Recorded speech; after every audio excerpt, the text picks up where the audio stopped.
To PM Tonga with John Pulu. Malo ni pia malo mo e lama ni a ho e ki pia mo e lele ai kakai whonua. Ngā mihi ki a koutou koe tau polo kalama PM Tonga ani. We hope you're enjoying the program so far. Koe ka venga hono hoko, it is a sensitive topic that we're about to speak about in our next segment. Ka kore peke uhuwhanga atu ho eki pa mo kakai whonua. Now, the Pacific peoples in Aotearoa have seen a significant reduction in the annual provisional suicide rate, as reported by the Office of the Chief Coroner recently. The provisional rate for Pacific population is now 5.1 per 100,000 people, compared to 9.2% per 100,000 people last year. Joining us right now is Chief Executive of Ulu'ave, Denise Kingi Ulu'ave, to talk more about these new findings. Malo lele, malo ni, Denise, great to have you on the Polo Kalama again. Malo ni, John, and it's lovely to be here. Denise, let's talk about these figures. What do they mean? And this is obviously good to see a reduction.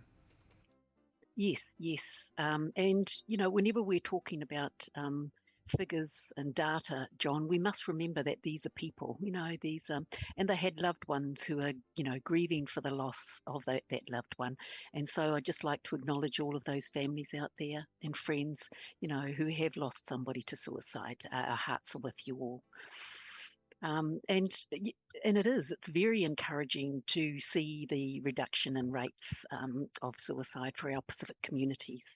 And these are, these are what we call statistically significant. So, you know, it means that they're, over the past 14 years, there seems to be a downward trend of suicide, because they take all of the rates over this 14 years.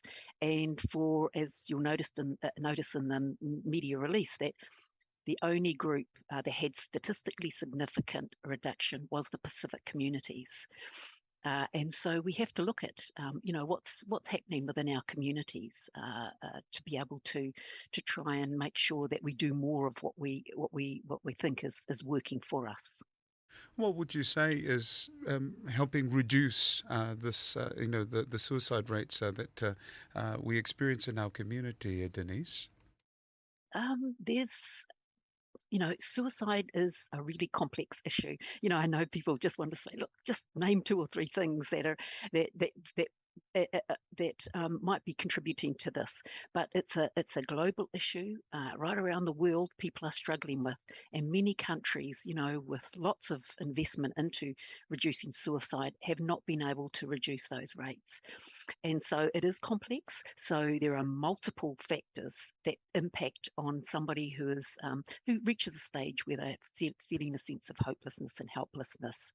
And so therefore our approach needs to be what we call multifaceted. We need to look at reducing all those risk factors that we know are out there and increasing the protective factors.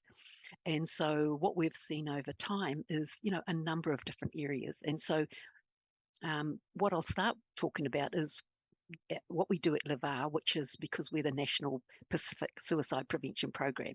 And so at Ulu'ave, we take a very much an evidence-based approach. So we look at what does the evidence say works for suicide prevention. And we've introduced a lot of those factors.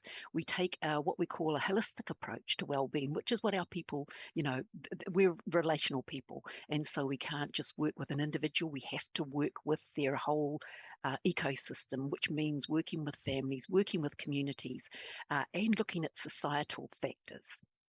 And so I'll talk about a number of those in a minute. We also make sure this is a very, very sensitive area, and we can actually do more harm.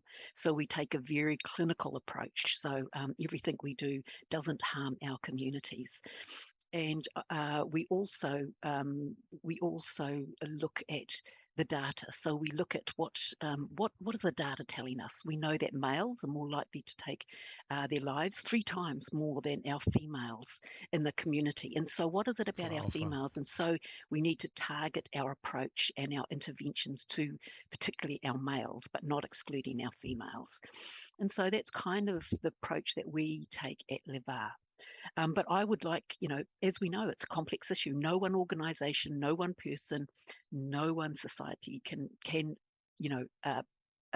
prevent suicide. So it takes a collective approach. And what I would like to acknowledge is all of those amazing organisations and families and individuals that are working tirelessly to make sure that all of our community members have a sense of acceptance, belonging, and a purpose.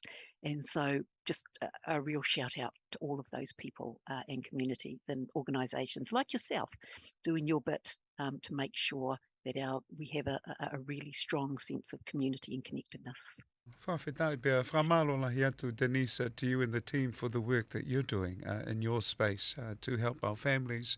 And let's talk more about some of the help that is available. As you mentioned, Leva, you deliver prevention, suicide prevention programs. Please tell us more if people are listening in right now that are seeking some help. Please talk to us a bit more about some of the service at Leva. Yeah, and so what I'll do is talk about wider help available to people and wider other organisations and other things that I think have helped reduce our suicide rate, which is mental health awareness. I think there's a lot more acceptance in our communities, and there's a lot of people doing a lot of work in this. Yep, apart from Leva, making sure that we reduce that stigma and shame, and we're more likely to seek help now than we have done in the past, and we see that with the numbers of people accessing help, and so. The government has funded 9 new Pacific primary, what we call in the community mental health services, like the Whanua, like Whanua Ola, like, Penina and others, where people can go to for help now and get it, and rather than being referred into the hospital, they can access early and get that help there where they need it. So that's another major great initiative. I think with COVID, there was a lot more community support. So there's a lot of, organisations that we fund through our community funded initiative. We've given out more than $4 million over the last 4 years to our communities to do this. So there's a lot of amazing community initiatives out there doing some great work in this area. Educational programs. We've got lots of educational programs. Media reporting is a known factor to prevent suicide, and you guys are doing an amazing job. Instead of kind of glamorizing suicide and talking about the deaths, what you've been talking about is how do we prevent it, and what are the things we need to do to build resilience. So I applaud you, the media, for doing that. We've noticed a really great improvement for years. But also we've had 12 MPs, we've had 12 Pacific ministers in government in the last 6 years. And I think that has made a difference too. They have been able to fund initiatives in our community, like our languages, our cultural identity and our arts and things like that that are meaningful for us. And so we can't dismiss the contribution that they have made to the reduction, as well as we're addressing now family and sexual violence, which we know is a real risk factor for us. And, as I said before, targeting males. So if people are feeling a sense that they need help, is to reach out to different community organisations, services. If it's an emergency, dial 111. If not, dial 1737. There's lots of, as I mentioned, those primary mental health services now, they're out there, and you can find those on our website. We've got lots of resources and things available on our website for anxiety, depression, and what to do if you think somebody's at risk. What do you say? How do you ask that question? So inform yourself as community members, but also equip yourself with the skills to be able to know how to ask somebody, and not to be afraid to do that because they're waiting for you to ask them. We're very grateful for your time, Denise, and you can find out more details if you visit leva.co.nz for the details and other helpful resources. But we are very grateful for your time, Denise, and once again to you and the team, malo pito for your service and the work that you're doing in this space. O whalahi atu.